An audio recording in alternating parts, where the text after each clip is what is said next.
Daily প্রবাহ, স্বাধীনতা, সার্বভৌমত্ব, জাতীয় স্বার্থ, আইনের শাসন, গণতন্ত্র ও মানবাধিকারের কথা বলে। কেমন যাচ্ছে এই বছরের কোরবানির পশুর হাটগুলো? ঐতিহাসিক ধারিয়ারচর কোরবানির পশুর হাটের চিত্র।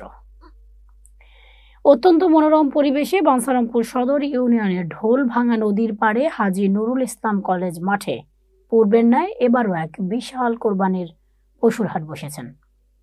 পশুর হাট পরিদর্শন করে জানা যায়, দূর দূরান্ত থেকে অনেক গরু ছাগলের ব্যবসায়ীরা নৌকা যোগে ও গাড়ি দিয়ে গরু বিক্রি করতে আসেন এই বাজারে।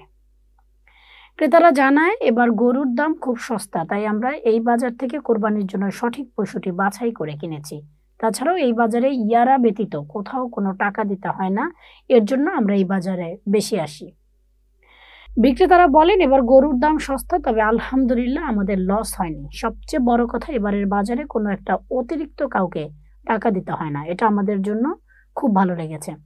বাজার ম্যানেজিং কমিটির সভাপতি আলহাজ হুমায়ুন কবির বলেন, বাজার আলহাজ নুরুল ইসলাম কলেজ মাঠে অনুষ্ঠিত হয়েছে।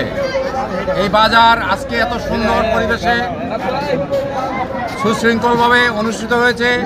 ক্রেতা বিক্রেতা উভয় সন্তুষ্ট। বাজার যারা গরু কিনতে আসছে, এখানকার আইন শৃঙ্খলা যা কিছু করা হয়েছে সবাই সন্তুষ্ট, এবং যারা বিক্রেতা তারাও অনেক খুশি।